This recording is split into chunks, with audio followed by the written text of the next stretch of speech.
মা, আপনি ওষুধ তৈরি করে রেখে যান, আমি সময় মতো খেয়ে নেব। আমার জন্য সময় নষ্ট করবেন না। আচ্ছা মথুর বাবু, আপনি কি আমাদের কেউ হন না নাকি? আপনি বাবা মশাইয়ের জন্য নিজে জখম হলেন, আর আমরা আপনার জন্য এইটুকু করতে পারবো না?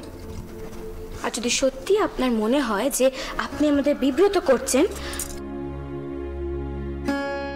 তাহলে যার এসব করার কথা তাকে নিজেই ডেকে নিন রে। মা, ছোট কুকিকে ডাকবো? না, মতুর ডাকলে সে নিশ্চয়ই আসবে, আমরা ডাকলে বোধহয় সে আসবে না। মতুর, তোমার ওষুধখানা এখানে রাখলো, ফলগুলো খেয়ে ওষুধটা খেয়ে নেবে কেমন? আর কুমারী, তুমি গিয়ে দেখো যাদব মহেন ওরা সব খেয়েছে কিনে। মতুর, ওইদিকে ঈশ্বর আসবে, ঈশ্বরের সাথে আমাকে কথা কইতে যেতে হবে। তোমার যদি কোনো প্রয়োজন লাগে আমাকে ডাক দেবে, সংকোচ বোধ করবে না। আগে এ কি কুমারী,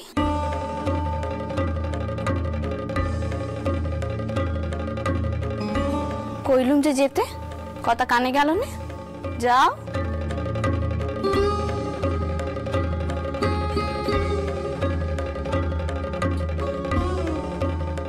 মধুর, তুমি আস্তে আস্তে তবে কে নিও বাবা, আমি তবে এখন আসি। হ্যাঁ মা, চোট তো বাঁদিকে, ডান হাতে কোনো অসুবিধাই হবে না।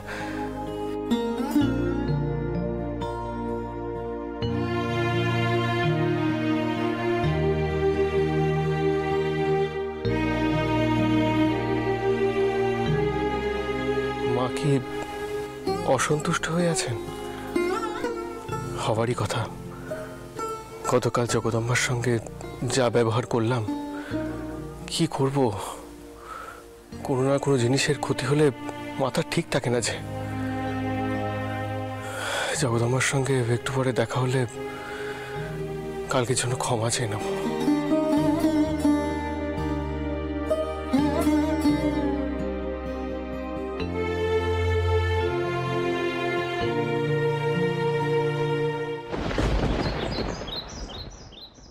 ঈশ্বর, এবার খাওয়া শুরু করো দেখি, খাও। পিসিমা, শুনলাম আপনারা নাকি যথেষ্ট পরিমাণে রসদ সংগ্রহ করতে পেরেছেন। এখনো কিছু অন্নসত্র খোলা বাকি আছে, আর তার জন্য আমি নির্দিষ্ট স্থানও নির্বাচন করে রেখেছি, কিন্তু রসদ জোগাড় করে উঠতে পারিনি। তাই ভাবলাম আপনার কাছে আসাই শ্রেয় হবে। ঈশ্বর, এও কি আবার কইবার কথা? আমরা কি আমাদের জন্য এসব রসদ নিয়েছি? আমার জামাই জীবনের ঝুঁকি নিয়ে গরিব মানুষদের জন্য এসব রসদ নিয়েছে। আচ্ছা ঈশ্বর, তুমি যদি জায়গা দেখে থাকো তাহলে তাড়াতাড়ি করে অন্নসত্তর খোলার ব্যবস্থা শুরু করো বাবা। আর মাধব? হ্যাঁ বড় মা। বাবা, ঈশ্বরের কি কি প্রয়োজন তা তুমি দেখে নাও, আমরা ওর সাথে থাকবো। আর তোমার জ্যাঠামশাইয়ের সাথে আমি আজই কথা কইছি। আসলে কি জানো তো ঈশ্বর, আসার পর থেকে মতুরকে নিয়ে আমরা এত ব্যস্ত হয়েছিলাম যে রসদ টাকা সত্ত্বেও আমরা কাজ শুরু করতে পারিনি। তুমি আসাতে আজ বড় ভালো হলো। আমি ধূমকেতুর মতো এখানে এসে আপনাকে নিশ্চয়ই প্রচন্ড ব্যতিব্যস্ত করে তুলেছি, তাই না পিসিমা?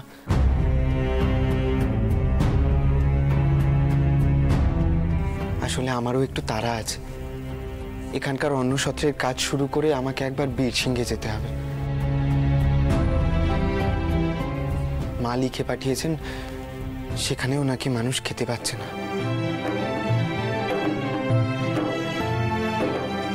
তাই এই কদিনের মধ্যেই আমাকে একবার মায়ের কাছে যেতেই হবে, যত তাড়াতাড়ি সম্ভব।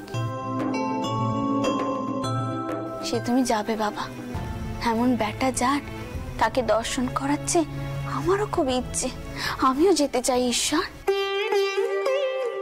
সে তো আপনার ইচ্ছা, কিন্তু ওখানে গেলে আপনার একটু কষ্ট হবে। তুমি আমায় কি ভাবো ঈশ্বর? আমিও গায়েরই মেয়ে, গরিব ঘরামির ঘরে, খুব থাকতে পারবো, আমার কোনো অসুবিধেই হবে না। বড় মা, আমি আগে নায়েব মশাইকে দিয়ে রসদের বস্তাগুলো আনানোর ব্যবস্থা করি, তুমি ততক্ষণ জ্যাঠামশাইয়ের সঙ্গে কথাবার্তা বলে নাও। আর শোনো, আমাদের কাজে যেন ওই গোকুল গোমস্তা না ঢোকে।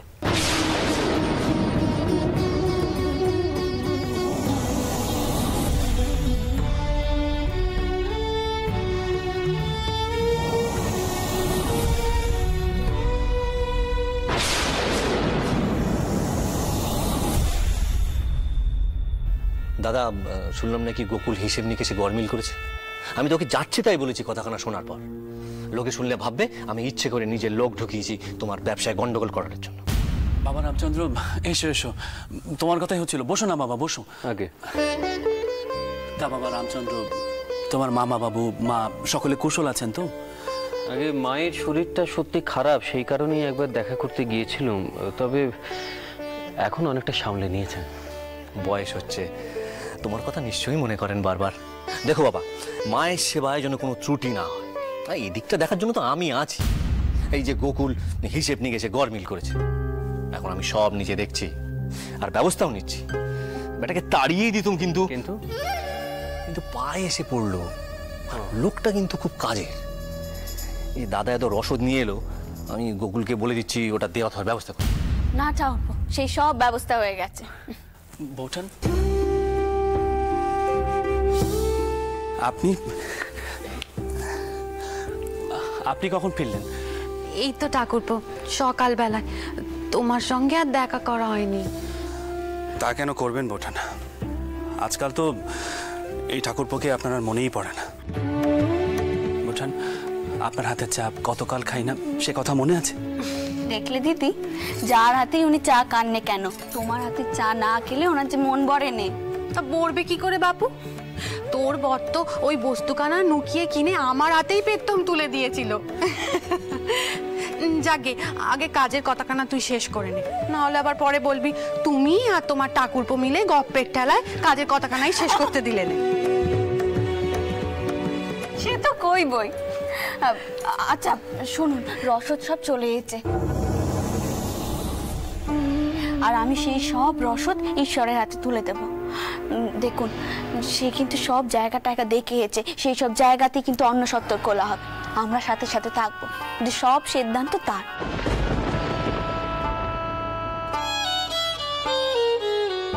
আপনার কোনো আপত্তি নেই তো এতে? আর আমি মাধবকে পাঠিয়েছি রসদের হিসেব করার জন্য।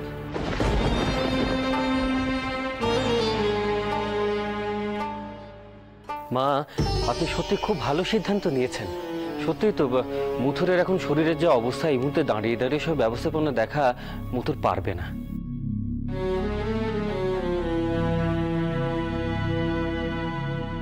বিদ্যাসাগর মশাইয়ের তত্ত্বাবধানে এই কাজ করলে মঙ্গলই হবে।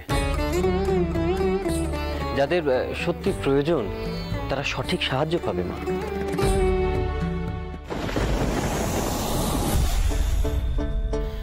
আর সত্যি তো, মুথুরের এখন যা শরীরের অবস্থা, মুথুরের সুস্থ হয়ে উঠতে বেশ কিছুটা সময় লাগবে কিনা।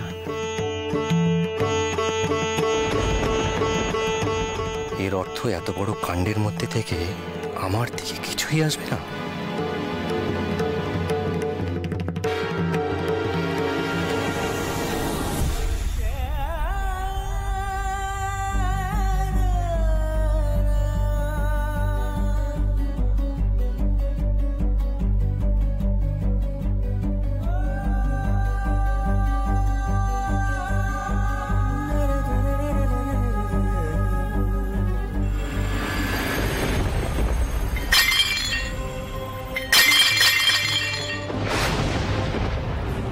জানো এই ঘরের প্রত্যেকটা জিনিস তার মূল্য কি তুমি জানো? করুণার স্মৃতি জড়িয়ে আছে। তুমি চাও না আমি সুস্থ হয়ে যাই? তাহলে দয়া করে তুমি চলে যাও এখন।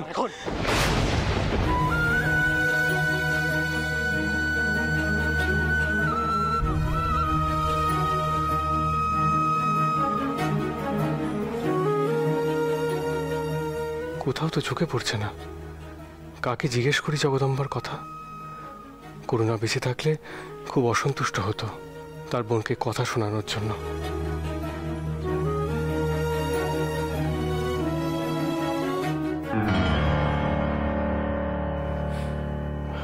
চৌধুরী মশাই, আপনি? দেখছি মন থেকে যাকে দেখতে চাইছো ভায়া, তো মুখ ফুটে তাকে ডাকলেই তো সে হাজির হয়ে যায়। চৌধুরী মশাই, আপনি আবার রসিকতা শুরু করলেন? এই অসুস্থ শরীরে এভাবে বেরিয়ে এদিক ওদিক কাকে খুঁজছো? নিশ্চয়ই আমাকে নয়। হ্যাঁ চৌধুরী মশাই, আমি জানি আপনি আর মেজদিদি চান যে আমার আর জগদম্বার সম্পর্ক স্বাভাবিক হয়ে যাক, কিন্তু সে যে হবার নয়। কারণ বিয়ে একবারই হয়, আর স্ত্রী একজনকেই মানা যায় জীবনে। আপনি বলুন তো, মেজদিদির জায়গায় আপনি অন্য কাউকে ভাবতে পারেন? তা সম্ভবপর নয়। কাল রাতে জগদম্বার সঙ্গে খুবই খারাপ ব্যবহার করেছি, যা উচিত হয়নি। তাই জন্য তাকে খুঁজছিলাম ক্ষমা চাইবার জন্য, এইটুকুই। যখন তাকে পেলাম না, পরে খোঁজ করলেই হয়। আপাতত আপনি এটা বলুন, বাবা মশাই কোথায় আছেন? রসদগুলো যে এলো তার কি ব্যবস্থা হচ্ছে? বাবা মশাই বৈঠকখানায় আছে। এই শরীরে এত রসদ নিয়ে চিন্তা না করলেও পারতে তুমি। আমি ঠিক আছি, আর নিজের শরীর নিয়ে আমি অত ভাবি না। আমি গিয়ে দেখি বাবা মশাই কি করছেন।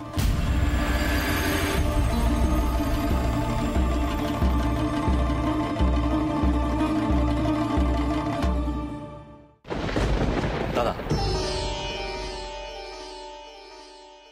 দাদা বিদ্যাসাগর মশাইকে দিয়ে এই বন্টনের কাজ করানোয় আমার বিশেষ আপত্তি আছে। এই মারবাড়ির রসদ তোমার নামে অন্য ছত্র খোলা হবে, লোকে জানবে কে এই দান করেছে। তা নয়, আমরা নিজেদের দান অন্যদের মাধ্যমে চতুর্দিকে ছড়াচ্ছি। ইয়ে কেমন কথা বউঠান? খুড়ো মশাই,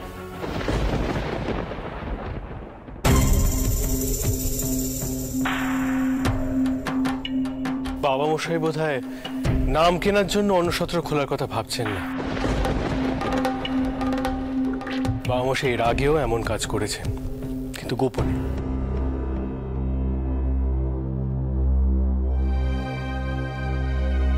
কাউকে কিছু না জানিয়ে। বাবা মশাই, আমি ভুল কিছু বললাম না তো? না না বাবা মথুর, তুমি ভুল কেন বলবে?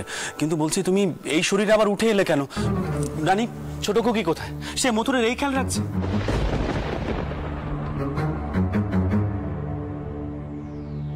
বাবা মশাই,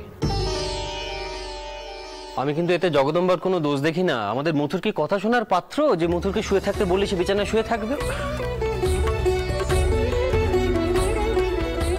বাবা মশাই, আমি একেবারে ভালো আছি। আমি শুধু ভাবছিলাম যে রসদগুলো এলো সেগুলো বন্টনের কি ব্যবস্থা হচ্ছে। তা আমি বলি কি, সময় না নষ্ট করে কাজ শুরু করে দিলেই তো হয়। না বাবা, তুমি এখন কিচ্ছুটি করতে যাবে না। আমি চাইনি বেশি পরিশ্রম করে তোমার শরীরটা আবার খারাপ হোক। মথুর, মা একদম ঠিক কথা বলেছেন। শোনো, যা করার সব আমরা করব, তুমি ঘরে গিয়ে বিশ্রাম নাও মথুর।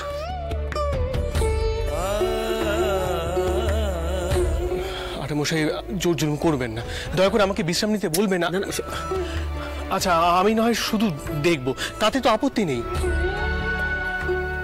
জ্যাঠামশাই,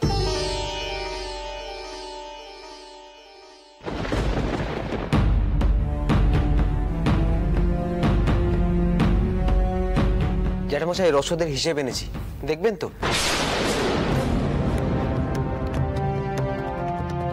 আর হ্যাঁ, নায়েব মশাইকেও ডেকে পাঠিয়েছি।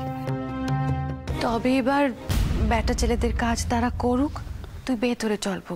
হ্যাঁ দিদি, চলো। শুনছেন, আমি আর আপনি বরং কাল ভোর ভোর ঈশ্বরের কাছে পৌঁছে যাবো, তারপর না হয় মাধবরা জিনিসপত্র নিয়ে আসবে। বেশ।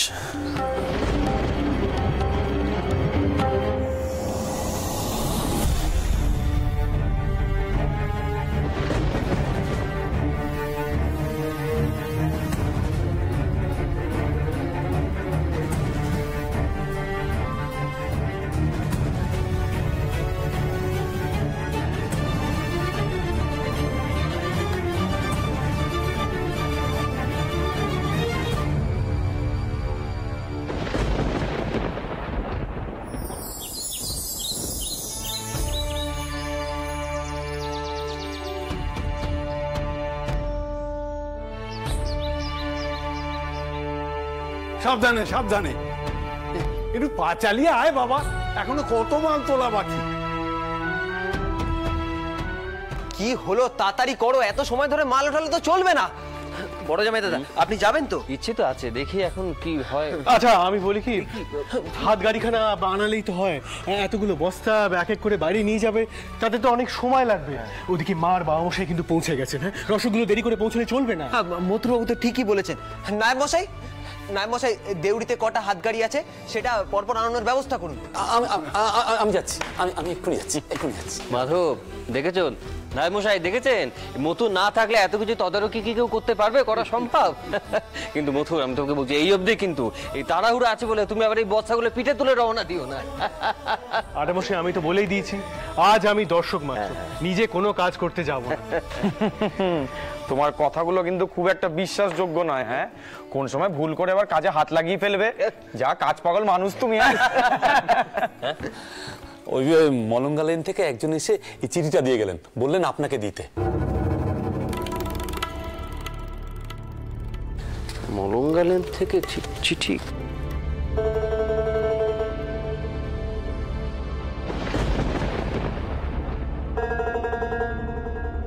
কি ব্যাপার আটা মশাই, কোনো খারাপ খবর টবর নয় তো?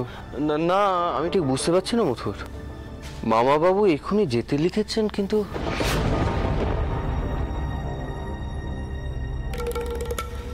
এখন কি করে যাব? এত সব কাজ আর এত কিছু দায়িত্ব আমার ওই প্যারি আর মাধবের উপরে দিয়ে যাবার কোনো ইচ্ছে নেই। আটামশাই, আমরা সব সামলে নেব, আপনি এত সংকোচ করবেন না। আপনি বরং গিয়ে দেখুন কেন এত জরুরি তলব।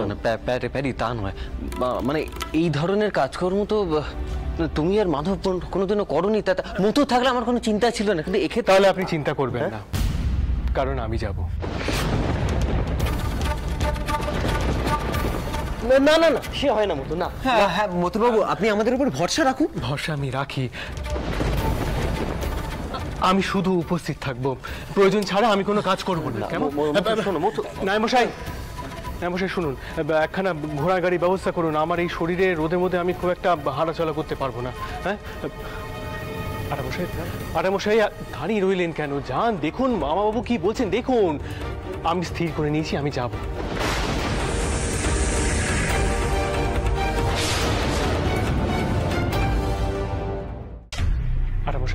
আরে মশাই দাঁড়িয়ে রইলেন কেন? যান, দেখুন মামাবাবু কি বলছেন, দেখুন। আমি স্থির করে নিয়েছি, আমি যাব। আচ্ছা বদ্দি, তুমি কও, মথুরবাবুর কি শরীরে যাওয়াটা ঠিক হচ্ছে? ওনার ক্ষতি তো ঠিক করে শুকোয়নি। না গিয়ে থাকতে পারবে কি করে কল দেখি? অন্যরা যদি কাজটা সুষ্ঠুভাবে করে ফেলে তাহলে তো ওনার গুরুত্ব কমে যাবে। আর তাছাড়া কাজে কমে কি ওনার থেকে বেশি নাম কিনে নেবে, সেটা উনি সহ্য করবেন কি করে? তোমার তো মথুরবাবুর উপর খুব নাক দেখছি। কি যে কইছো তুমি তেনার ব্যাপারে তার ঠিক নেই। উনি মথুরবাবু তো এর আগেও অনেক কিছু করেছেন, নামও কিনেছেন, তাহলে নতুন করে সব কেন করতে যাবে শুনি? মথুর, তো তুমি শোনো, কোথাও যাওয়ার দরকার নেই মথুর, তুমি বিশ্রাম নাও। সেজবাবু, বদ্যি আপনাকে বিছানা ছেড়ে উঠতে পর্যন্ত বারণ করেছে, সেখানে আপনি এতটা পথ উঠিয়ে যাবেন ঘোড়ার গাড়িতে? নড়াচড়ায় যদি আবার রক্তপাত হয়? আমার ঘা শুকিয়ে গেছে নায়েব মশাই, আমি ঠিক আছি, আমি বুঝতে পারছি আমি ঠিক আছি। আটা মশাই আপনি যাবেন না, হ্যাঁ আমি এক্ষুনি তৈরি হয়ে আসছি। কেমন? না না, তুমি এ তো কারোর কথাই শুনতে চায় না। দেখলি তো, মথুরবাবু নাকি নিজেই বুঝে গেছেন যে উনি একদম সুস্থ হয়ে গেছে। তাহলে বদ্যি কবরেজ এসবের আর কিছু দরকার নেই। আর এটা দেখলি কিভাবে চালাকি করে তোদের বড় জামাই দাদা যাওয়াটা পণ্ড করে দিল। মায়ের প্রিয় পাত্র হওয়ার জন্য কি না করছে, শরীরে জ্বালা যন্ত্রণা সবকিছু ভুলে গিয়ে ছুটছে। সব ব্যাপারে দেখনদারি, আর কত দেখনদারি করবে আমি জানি না বাপু। আমি যাই, ছোট খুকিকে গিয়ে সব কই, ও যা ভালো বুঝবে তাই করবে। ওর তো জেদ কম নয়, আমার কথা শুনলে ভালো। আমি বাপুর জায়গায় থাকলে ওসব মান টান ভুলে গিয়ে আগে তেনাকে আটকাতো, যদি তিনি এম করতেন। ছোট খুকি, ছোট খুকি। মেজদিদি নিশ্চয়ই সব শুনেছেন, এখনই জগদম্বাকে বলবেন আমাকে আটকাতে। যে করি হোক জগদম্বাকে বোঝাতেই হবে যে আমি না গেলে একটা অরাজকতা হবে। অপবাদ দেবার লোকের তো অভাব নেই, তারা 7 কাউন করে গোটা কলকাতায় সেটা রটিয়ে বেড়াবে। মাঝখান থেকে বন্যা হবে মা আর বাবা মশাইয়ের, আর জেনে শুনে সেটা আমি কিছুতেই হতে দিতে পারি না, কখনোই না।